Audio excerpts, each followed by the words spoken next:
এবার মোদিকে বাঁচানোর গ্যারান্টি দিচ্ছেন খোদ ডোনাল্ড ট্রাম্প। ভারত আক্রান্ত হলে আমেরিকা পাশে দাঁড়াবে।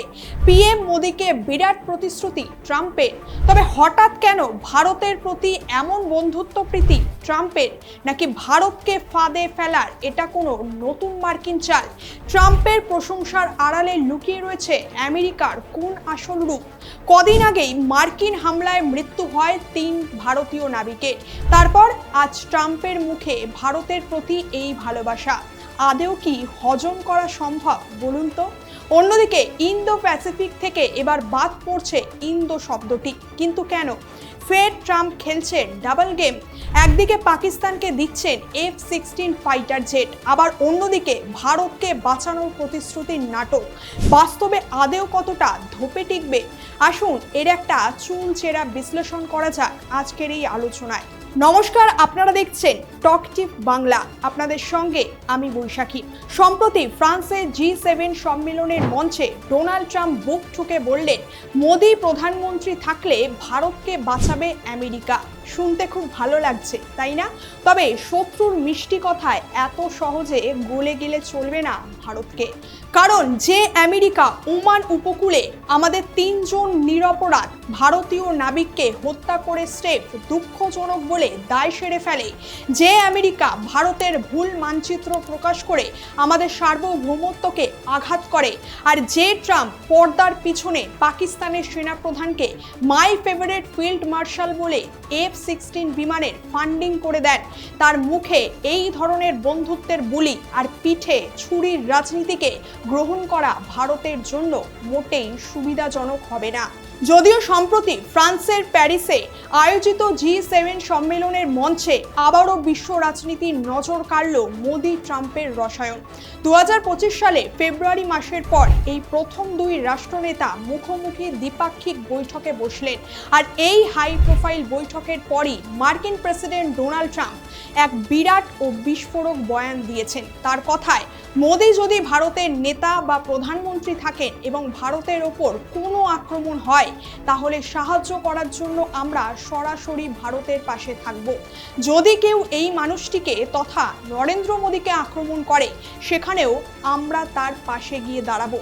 তবে এই বড় প্রতিশ্রুতির পরে ফের রসিকতা করে হাসতে হাসতে তিনি আরও যোগ করে বলেন যে, তবে ভারতে যদি নতুন কোনো নেতা আসেন তখন কি হবে তা আমি জানি না। ট্রাম্পের এই মন্তব্যে হাসির রোল উঠলেও এর পিছনে লুকিয়ে থাকা কূটনীতি কিন্তু বেশ গভীর। কারণ সাম্প্রতিক সময়ের বেশ কিছু ঘটনায় যদি দেখেন, ভারতের দিকে আমেরিকার শুল্ক বাণ ছুড়ে দেওয়া, এরপর কঠোর মার্কিন অভিবাসন নীতি, এবং যেমনটা আগেই উল্লেখ করলাম যে ওমান উপকূলের কাছে মার্কিন হামলায় 3 ভারতীয় নাবিকের মৃত্যুর কারণে 2 দেশেরই সম্পর্কে একটা বড় সড় টানাপোড়েন তৈরি হয়েছিল। তবে অপারেশন সিঁদুর এবং পশ্চিম এশিয়ার যুদ্ধের আবহে তৈরি হওয়া সেই দূরত্বের বরফ গলাতেই মূলত এই বৈঠক। ট্রাম্প জোর দিয়ে বলছেন, সমস্ত মতভেদ সত্ত্বেও ভারত ও আমেরিকার সম্পর্ক বর্তমানে দারুণ এবং এই সম্পর্কের ভিত্তি অত্যন্ত মজবুত। সেই সঙ্গে বাণিজ্যিক ক্ষেত্রে নরেন্দ্র মোদীকে একজন অত্যন্ত কঠিন নেগোশিয়েটর বা দর কষাকষিকারী হিসেবে বর্ণনা করে ট্রাম্প বলেন, বাণিজ্য আলোচনায় মোদীকে মোকাবিলা করা মোটেও সহজ নয়। তবে যতদিন মোদি ভারতের নেতৃত্বে থাকবে, ততদিন ভারত খুব ভালো করে কাজ করবে। তবে এটা কি শুধুই সৌজন্যবোধ, নাকি এর পিছনে লুকিয়ে অন্য খেলা? দেখুন, আমার মতে ভারতেরও এখানে কিছু দোষ আছে এবং তা অস্বীকার করার কোনো উপায় নেই। তার কারণ, গ্লোবাল মিডিয়ার সামনে যখন ফ্রান্সের president Emmanuel Macron, Japan, Canada, Germany, UK এবং ইতালির মতো দেশের শীর্ষ নেতারা উপস্থিত ছিলেন সেখানে, তখন ভারতের আরও শক্ত প্রতিক্রিয়া জানানো উচিত ছিল আমেরিকার বিরুদ্ধে। ভারতের উচিত ছিল সম্প্রতি মার্কিন হামলায় মৃত 3 ভারতীয় নাবিকে মৃত্যুর দায়বদ্ধতার প্রসঙ্গ তুলে এ বিষয়ে আমেরিকাকে কড়া জবাব দেওয়া। কারণ এই নাবিকদের জীবন তো এইভাবে বৃথা যেতে পারে না। এর ফলে তাদের পরিবারের মানুষগুলো খুশি হতো এই ভেবে যে অ্যাটলিস্ট সরকার তাদের পাশে গিয়ে দাঁড়িয়েছে। তার কারণ, যদি কোনো আমেরিকান নাগরিক আফগানিস্তান বা অন্য কোনো কোথাও ফেঁসে যান বা মারা যান, তবে আমেরিকা, ইসরায়েল কিংবা চীন তাদের নাগরিকদের জন্য যুদ্ধের পরিস্থিতি তৈরি করে দেয়। সেখানে ভারতের অবস্থান অনেক সময় নরম দেখায়, যদিও ভারতের কূটনীতি কিন্তু আগ্রাসীমূলক কখনোই নয়। তবে শত্রু যদি পায়ে পা লাগিয়ে অশান্তি তৈরি করতে চায়, তাহলে ভারতকেও তো তার পাল্টা কড়া অ্যাকশন নিতেই হবে। হ্যাঁ, মানছি যে ভারত এর আগেও সমঝোতার মাধ্যমে সমস্ত দিক সামাল দেওয়া এবং অনেক সফল উদ্ধার কার্য করেছে এবং আমরা তার প্রশংসাও করি, কিন্তু তার মানে এই নয় যে যেখানে আন্তর্জাতিক মঞ্চে জোর গলায় প্রতিবাদ করার সুযোগ ছিল সেখানে আমরা চুপ করে থাকব। ট্রাম্প যখন দাবি করলেন যে তিনি 8টি যুদ্ধ থামিয়েছেন, ঠিক সেখানেই তাকে খোঁচা দেওয়া উচিত ছিল ভারতের। দেখুন, ডোনাল্ড ট্রাম্পের প্রথম মেয়াদে আমরা দেখেছিলাম তিনি পাকিস্তানের ওপর তীব্র চাপ সৃষ্টি করেছিলেন, যার কারণে পাকিস্তান FATF এর গ্রে লিস্ট ও ব্ল্যাক লিস্টের মুখে পড়েছিল এবং বহু নিষেধাজ্ঞাও জারি হয়েছিল। কিন্তু 2024 সালে তার দ্বিতীয় মেয়াদ শুরু হতেই তিনি পাকিস্তানের প্রতি ভীষণভাবে সদয় হয়ে উঠেছেন। তিনি এখন পুরোপুরি আপার হ্যান্ড বা বাড়তি সুবিধা দিচ্ছেন পাকিস্তানকে। এছাড়া আমেরিকা এখন পাকিস্তানে ক্রিপ্টোকারেন্সিতেও বিনিয়োগ করছে। ট্রাম্পের জামাতা ও পুত্ররা এই প্রক্রিয়ায় আবার জড়িতও রয়েছে। শুধু তাই নয়, পাকিস্তানের মাটিতে পড়ে থাকা F-16 যুদ্ধ বিমানের সার্ভিসিংয়ের জন্য মার্কিন প্রশাসন অর্থ বরাদ্দ করছে।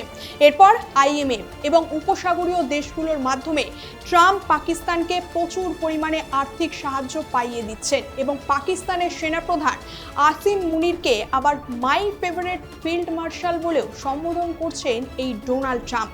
আসলে ট্রাম্প একজন নার্সিস্টিক বা আত্মমুগ্ধ ব্যক্তিত্বের মানুষ, যারা নিজেদের আবেগকে ধরে রাখতে পারেন না। আর ভারতের বিশাল বাজারের কারণে আমেরিকার ভারতকে প্রয়োজন রয়েছে, তাই তিনি প্রকাশ্যে মোদিজিকে তোষামত করারও চেষ্টা করেন। কিন্তু ইতিহাসের পাতা উল্টালে দেখা যাবে বিশ্ব রাজনীতিতে আমেরিকা এমন একটা দেশ যাদের পুরোপুরি বিশ্বাস করা যায় না কখনোই।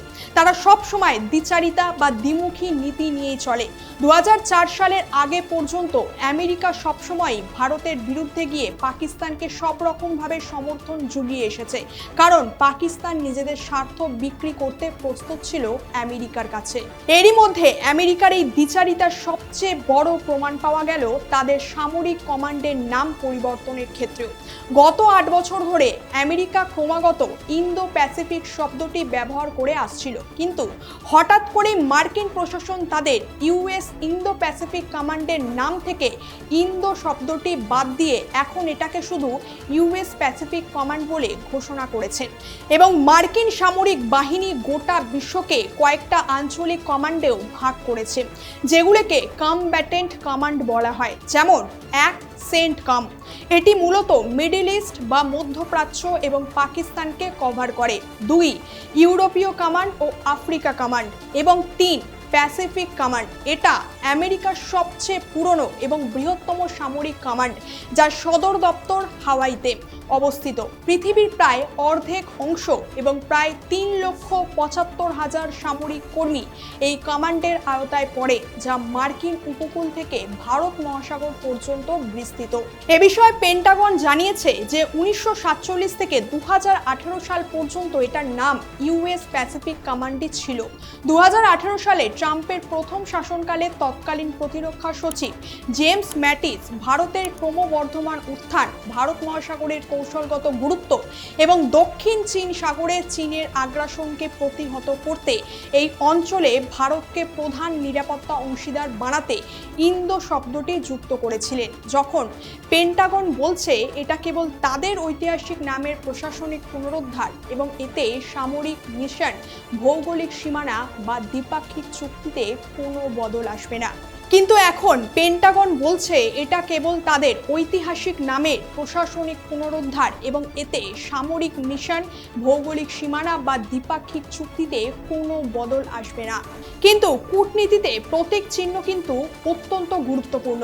নাম থেকে ভারতের উল্লেখ বাদ দেওয়াটা দীর্ঘমেয়াদে এই নেতিবাচক বার্তাই দেয় যে আমেরিকা হয়তো ভারতের কৌশলগত গুরুত্ব কিছুটা কম করেই দেখছে। এর ফলে চীন কোনো সামরিক সুবিধা না পেলেও তারা এটাকে একটা প্রোপাগান্ডা বা প্রচারের হাতিয়ার হিসেবে ব্যবহার করার সুযোগ পাবে এবং দাবি করবে যে আমেরিকার ইন্দো প্যাসিফিক বা কোয়াড ধারণাটি ব্যর্থ হয়েছে।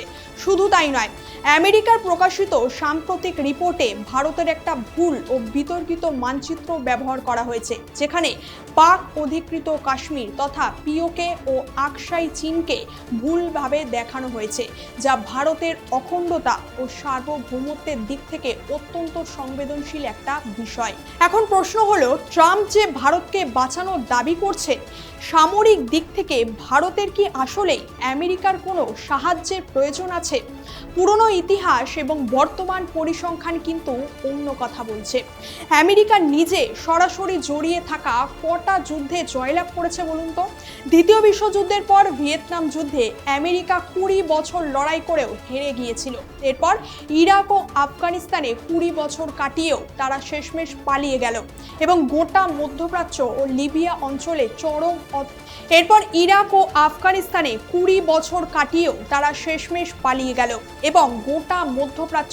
ও লিবিয়া অঞ্চলে চরম অস্থিতিশীলতা তৈরি করে দিয়ে গেল। এমনকি তাইওয়ান ইস্যুতেও তারা চীনের সামনে কার্যত নত থাকার মতো অবস্থান নিয়েছে বর্তমানে। অন্যদিকে ভারতের সামরিক বাহিনী অত্যন্ত শক্তিশালী এবং ট্রাইড অ্যান্ড টেস্টেড বা যুদ্ধক্ষেত্রেও প্রমাণিত। আমাদের সেনারা যে কোনো প্রতিকূল পরিস্থিতিতে নিজেদের খাপ খাইয়ে নিতে পারে। 1962 সালে চীন যুদ্ধে কিছু কৌশলগত ভুলের কারণে আমাদের পিছপা হতে হয়েছিল, কিন্তু তারপর 1971 সালের যুদ্ধে মাত্র 13 দিনে আমরা পাকিস্তানকে হারিয়ে একটা নতুন দেশ বাংলাদেশ তৈরি করে দিয়েছিলাম, যা বিশ্ব ইতিহাসে বিরল ঘটনা। এরপর কার্গিল যুদ্ধ বা চীনের সাথেও সীমান্ত সংঘর্ষ, প্রতিবারই ভারতীয় সেনা শত্রুকে পিছনে হাঁটতে সাহায্য করেছে। এছাড়া ভারতে প্রায় 35 লাখের কাছাকাছি সক্রিয় ও সংরক্ষিত সামরিক জনবল রয়েছে, যা পৃথিবীর অন্যতম শ্রেষ্ঠ। আর ভারত একাই 4-5টা দেশকে সামলানোর ক্ষমতাও রাখে। আচ্ছা, তাহলে কি আসলে আমেরিকার ভারতকে প্রয়োজন রয়েছে? যদি তাই হয়, তাহলে তা কেন রয়েছে? দেখুন, প্রকৃতপক্ষে আমেরিকারই ভারতকে অনেক বেশি প্রয়োজন। আমেরিকা ভারতের মাটিতে নিজেদের সামরিক বা বিমান ঘাঁটি তথা মিলিটারি বেস তৈরি করতে চায়, যা ভারত এখনো পর্যন্ত অনুমতি দেয়নি। আমেরিকা খুব ভালো করেই জানে যে আজ হোক বা কাল চীন তাইওয়ানের ওপর হামলা চালাবেই। আর চীন যদি তাইওয়ান দখল করে নেয়, তবে দক্ষিণ পূর্ব এশিয়ায় আমেরিকার আধিপত্য পুরোপুরি শেষ হয়ে যাবে এবং তাদের থার্ড বা প্যাট্রিয়ট মিসাইল সিস্টেম অকেজো প্রমাণিত হবে।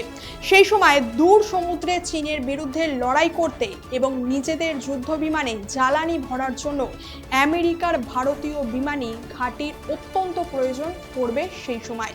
সুতরাং ডোনাল্ড ট্রাম্প ভারতকে বাঁচানোর যে দাবি করছেন, বাস্তবে তার কোনো বিশেষ মূল্যই নেই। এটা কেবলই রাজনৈতিক তোষামোদ মাত্র।